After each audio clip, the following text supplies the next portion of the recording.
May 9th, 2023, 7:07 p.m. I am reading Neil Ferguson's The Ascent of Money, A Financial History of the World by the Penguin Press.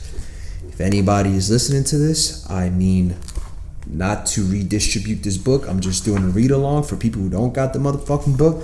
So don't sue me because I'm a broke boy in the goddamn projects, kid. Don't sue me. I ain't gonna pay you back. I'm gonna tell you that much. We're starting off here with the introduction. Bread, cash, dough, dash, loot, lucre, moolah, readies, the wherewithal. Call it what you like. Money matters. To Christians, the love of it is the root of all evil. To generals, it is the sinus of war. To revolutionaries, the shackles of labor. But what exactly is money? Is it a mountain of silver, as the Spanish conquistadors thought, or will mere clay tablets and printed paper suffice? How did we come to live in a world where most money is invisible, little more than numbers on a computer screen? Where did money come from, and where did it all go? Last year of 2007, the income of the average American, just under $34,000, went up by at most 5%. But the cost of living rose by 4.1%. So in real terms, Mr. Average actually became just 0.9% better off. Allowing for inflation, the income of the median household in the United States has in fact scarcely changed since 1990. Increasing by just 7% in 18 years. Now compare Mr. Average's situation with that of Lloyd Blankfein, Chief Executive Officer at Goldman Sachs, the investment bank.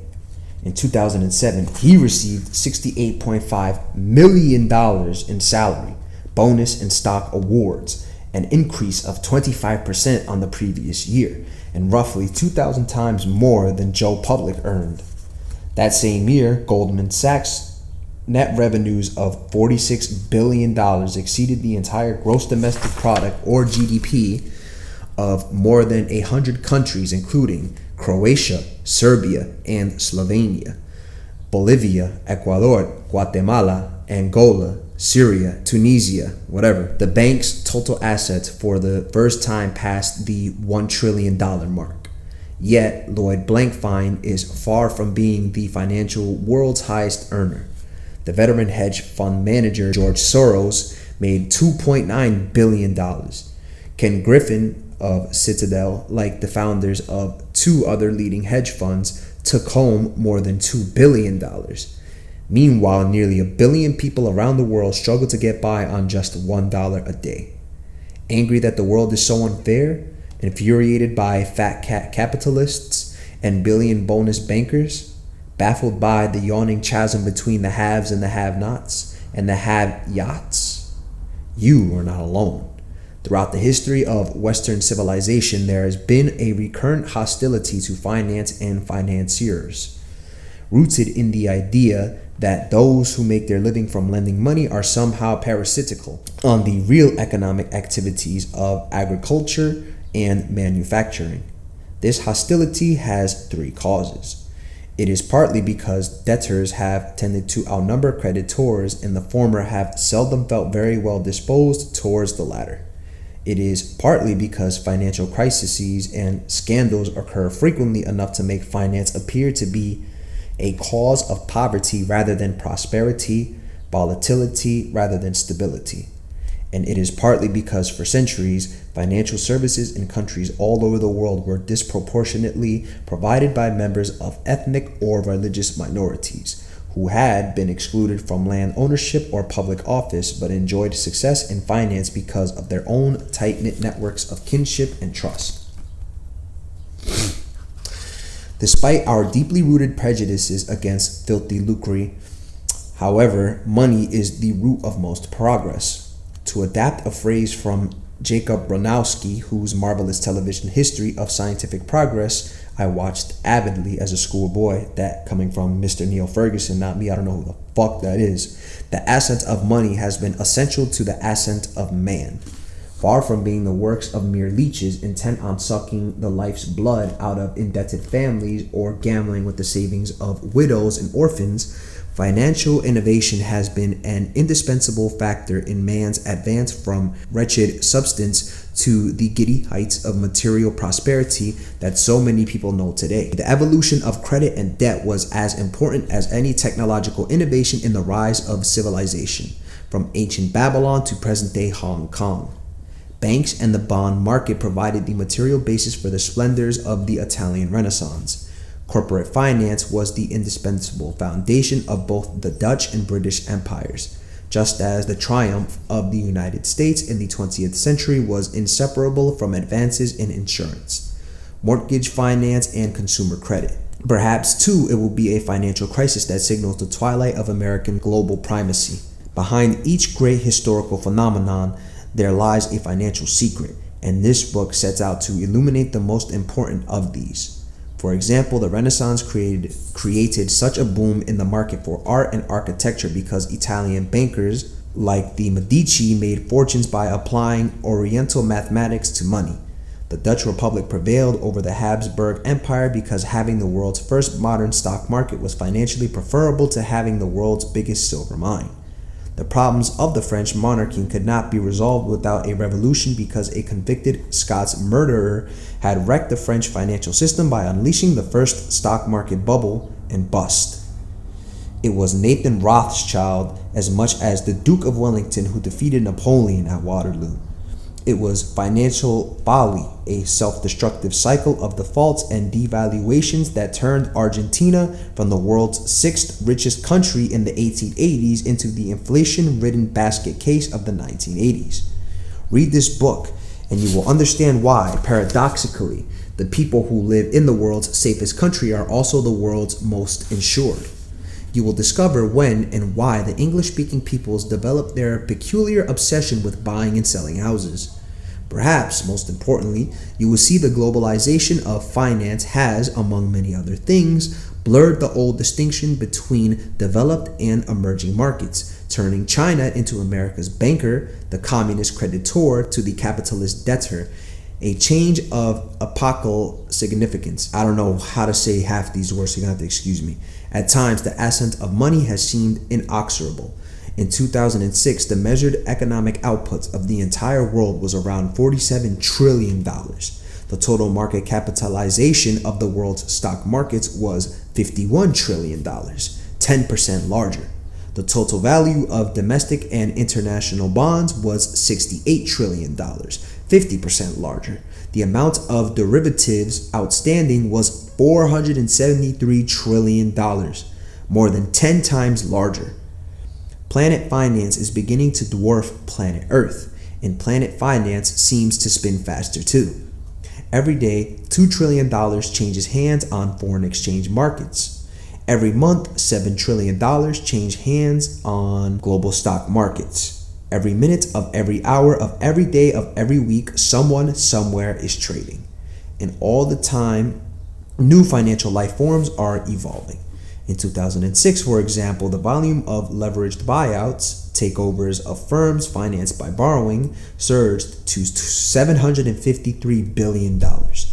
An explosion of securitization, whereby individual debts like mortgages are tranched, then bundled together and repackaged for sale, pushed the total annual issuance of mortgage-backed securities, asset-backed securities, and collateralized debt obligations above $3 trillion. The volume of derivatives contracts derived from securities, such as interest rate swaps or credit default swaps, CDS, has grown even faster, so that by the end of 2007, the notional value of all over-the-counter derivatives, excluding those traded on public exchanges, was just under $600 trillion. Before the 1980s, such things were virtually unknown. New institutions, too, have proliferated. The first hedge fund was set up in the 1940s, and as recently as 1990, there were just 610 of them, with $38 billion under management. There are now over 7,000 with $1.9 trillion under management. Private equity partnerships have also multiplied, as well as a veritable shadow banking system of conduits and structured investment vehicles, also known as SIVs, designed to keep risky assets off bank balance sheets. If the last 4 millennia witnessed the ascent of man the thinker, we now seem to be living through the ascent of man the banker. In 1947, the total value added by the financial sector to U.S. gross domestic product was 2.3%. By 2005, its contribution had risen to 7.7% of GDP. In other words, approximately $1 of every $13 paid to employees in the United States now goes to people working in finance. Can you believe that shit? Finance is even more important in Britain, where it accounted for 9.4% of GDP in 2006. The financial sector has also become the most powerful magnet in the world for academic talent. Back in 1970, only around 5% of men graduating from Harvard, where I teach, went into finance. By 1990, that figure had risen to 15%.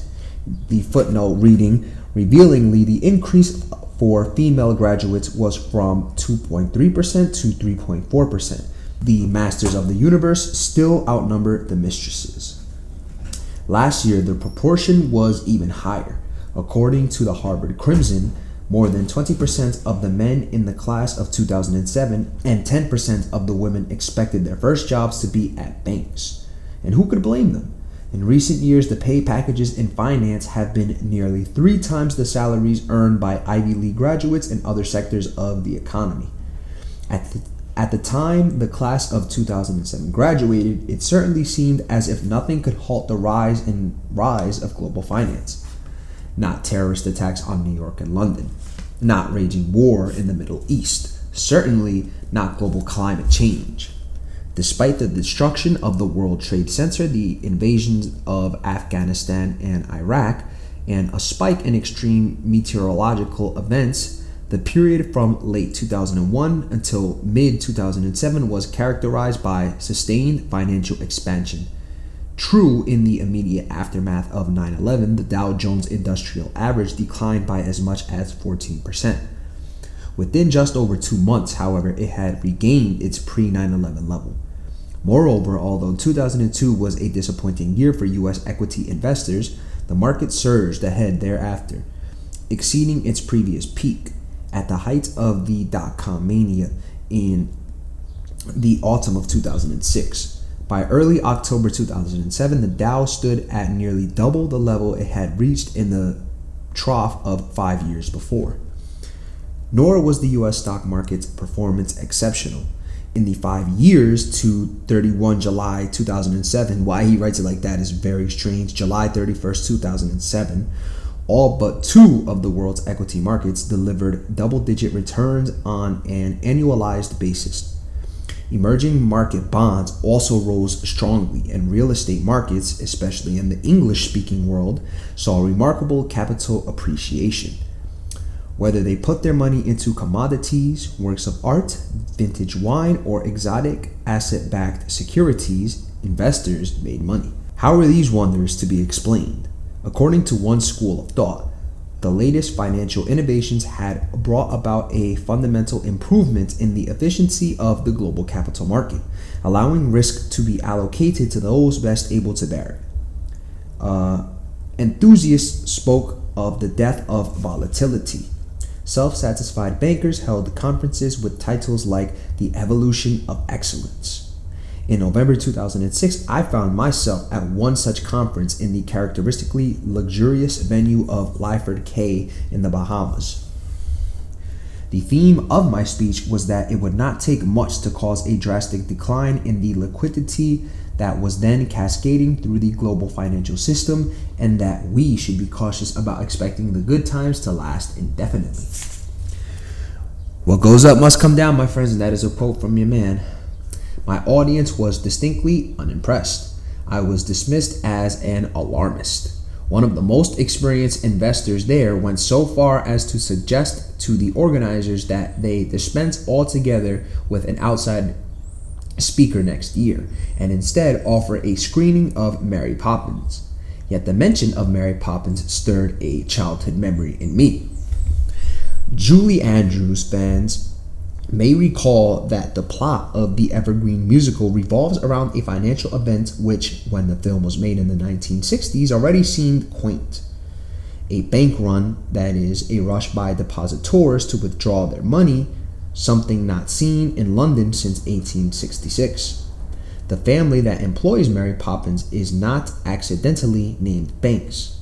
Mr. Banks is indeed a banker, a senior employee of the Dawes, Tom's Mosley, Grubbs, Fidelity Fiduciary Bank. I don't know if I pronounced these words correctly, you gotta bear with me.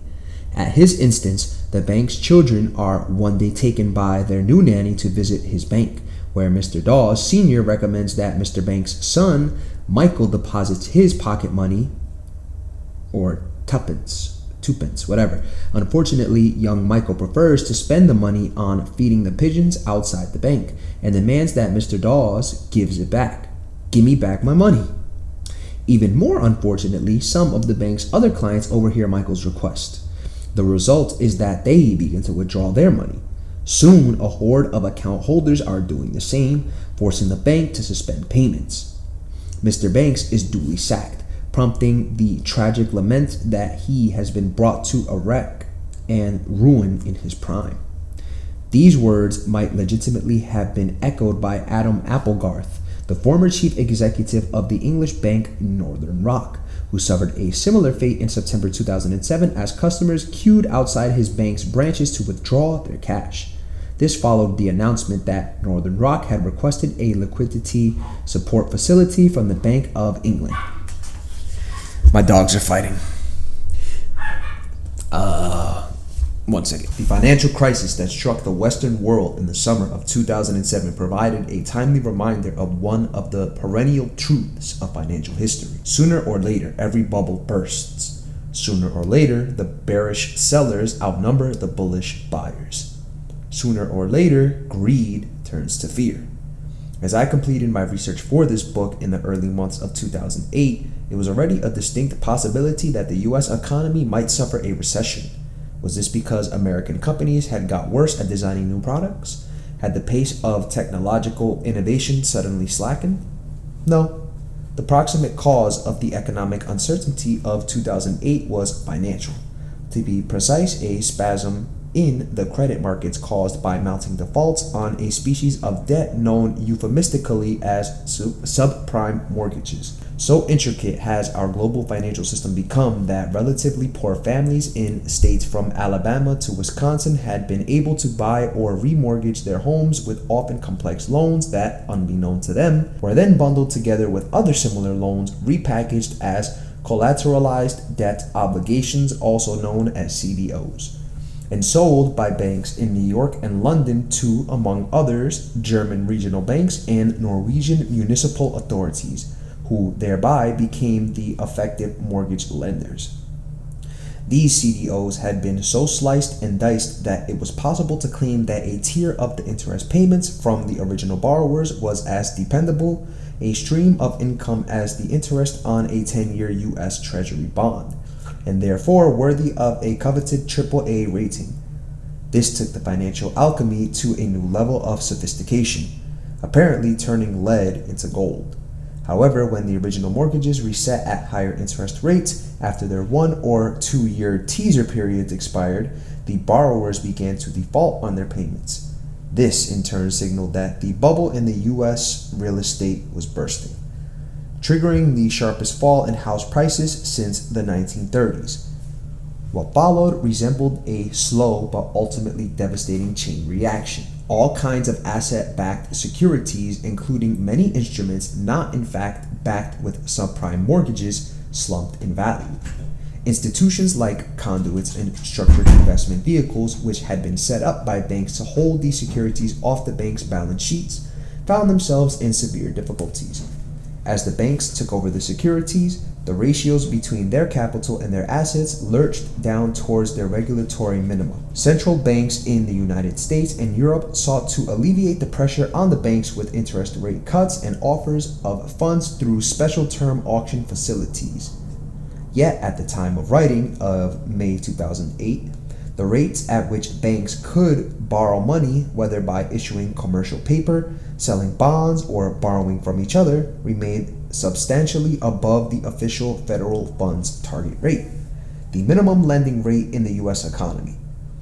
Loans that were originally intended to finance purchases of corporations by private equity partnerships were also only saleable at significant discounts. Having suffered enormous losses, many of the best-known American and European banks had to turn not only to Western central banks for short-term assistance to rebuild their reserves, but also to Asian and Middle Eastern sovereign wealth funds for equity injections in order to rebuild their capital bases. All of this may seem arcane to some readers.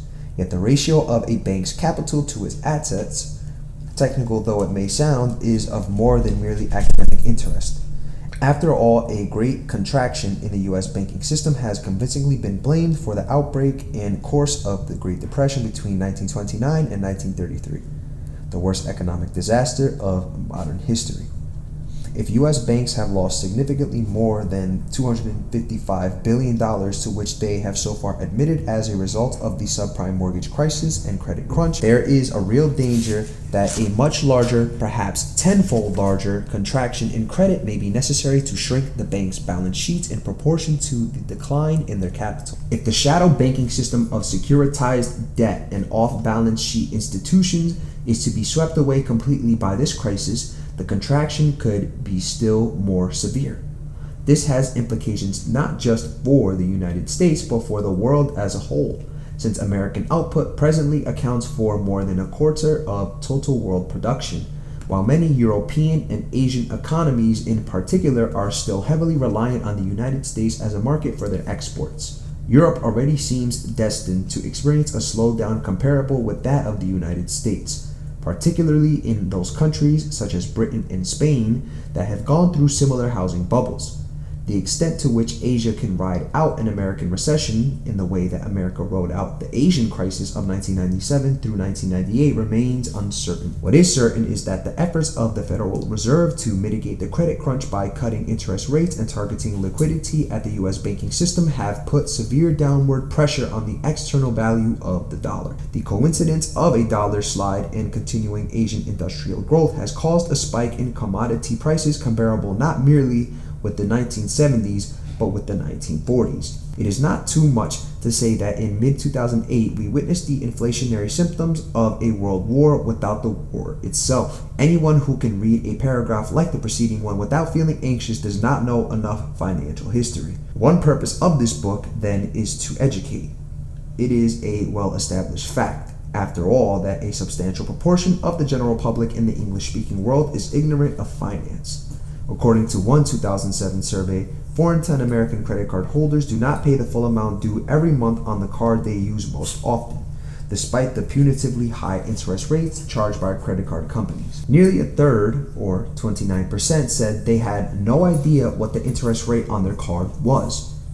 Another 30% claimed that it was below 10%, when in reality, the overwhelming majority of card companies charge substantially in excess of 10%. More than half of the respondents said they had learned not too much or nothing at all about financial issues at school. A 2008 survey revealed that 2/3 of Americans did not understand how compound interest worked.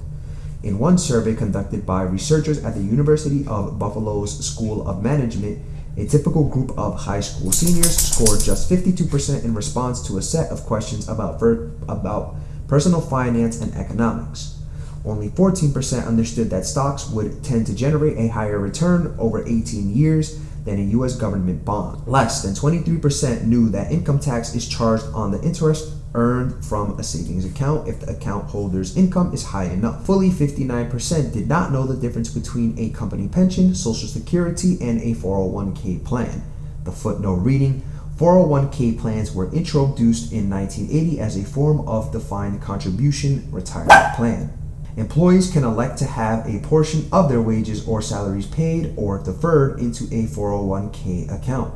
They are then offered choices as to how the money should be invested. With a few exceptions, no tax is paid on the money until it is withdrawn. Continuing the reading, nor is this a uniquely American phenomenon. In 2006, the British Financial Services Authority carried out a survey of public financial literacy, which revealed that 1 person in 5 had no idea what the effect would be on the purchasing power of their savings of an inflation rate of 5%, and an interest rate of 3%. 1 in 10 did not know which was the better discount for a television originally priced at £250, £30, or 10%. As that example makes clear, the questions posed in these surveys were of the most basic nature. It seems reasonable to assume that only a handful of those polled would have been able to explain the difference between a put and a call option. For example, much less the difference between a CDO and a CDS. Politicians, central bankers, and businessmen regularly lament the extent of public ignorance about money, and with good reason. A society that expects most individuals to take responsibility for the management of their own expenditure and income after tax, that expects most adults to own their homes, and that leaves it to the individual to determine how much to save for retirement and whether or not to take out health insurance, is surely storing up trouble for the future by leaving its citizens so ill-equipped to make wise financial decisions. The first step towards understanding the complexities of modern financial institutions and terminology is to find out where they came from. Only understand the origins of an institution or instrument and you will find its present-day role much easier to grasp. Accordingly, the key components of the modern financial system are introduced sequentially. The first chapter of this book traces the rise of money and credit. The second, the bond market. The third, the stock market. Chapter 4 tells the story of insurance. Chapter 5, the real estate market. And Chapter 6, the rise, fall, and rise of international finance. Each chapter addresses a key historical question. When did money stop being metal and mutate into paper before vanishing altogether? Is it true that by setting long-term interest rates, the bond market rules the world? What is the role played by central banks in stock market bubbles and busts? Why is insurance not necessarily the best way to protect yourself from risk? Why do people exaggerate the benefits of investing in real estate? And is the economic interdependence of China and America the key to global financial stability, or a mere chimera? In trying to cover the history of finance from ancient Mesopotamia to modern microfinance, I have set myself an impossible task, no doubt. Much must be omitted in the interests of brevity and simplicity. Yet the attempt seems worth making if it can bring the modern financial system into sharper focus in the mind's eye of the general reader. I myself have learned a great deal in writing this book, but 3 insights in particular stand out. The first is that poverty is not the result of rapacious financiers exploiting the poor. It has much more to do with the lack of financial institutions, with the absence of banks, not their presence. Only when borrowers have access to efficient credit networks can they escape from the clutches of loan sharks. And only when savers can deposit their money in reliable banks can it be channeled from the idle rich to the industrious poor. This point applies not just to the poor countries of the world. It can also be said of the poorest neighborhoods in supposedly developed countries, the Africas within, like the housing estates of my birthplace, Glasgow, where some people are scraping by on just £6 a day for everything from toothpaste to transport, but where the interest rates charged by local loan sharks can be over 11 million% a year. My second great realization has to do with equality and its absence. If the financial system has a defect, it is that it reflects and magnifies what we human beings are like. As we are learning from a growing volume of research in the field of behavioral finance, money amplifies our tendency to overreact, to swing from exuberance when things are going well to deep depression when they go wrong. Booms and busts are products at root of our emotional volatility. But finance also exaggerates the differences between us, enriching the lucky and the smart, impoverishing the unlucky and not so smart. Financial globalization means that after more than 300 years of divergence, the world can no longer be divided neatly into rich developed countries and poor less developed countries. The more integrated the world's financial markets become, the greater the opportunities for financial knowledgeable people wherever they live. And the bigger the risk of downward mobility for the financially illiterate. It emphatically is not a flat world in terms of overall income distribution, simply because the returns on capital have soared relative to the returns on unskilled and semi-skilled labor. The rewards for getting it have never been so immense, and the penalties for financial ignorance have never been so stiff. Finally, I have come to understand that few things are harder to predict accurately than the timing and magnitude of financial crises. Because the financial system is so genuinely complex and so many of the relationships within it are nonlinear, even chaotic. The ascent of money has never been smooth, and each new challenge elicits a new response from the bankers and their ilk. Like an Andean horizon, the history of finance is not a smooth upward curve, but a series of jagged and irregular peaks and valleys. Or, to vary the metaphor, financial history looks like a classic case of evolution in action, albeit in a much tighter time frame than evolution in the natural world.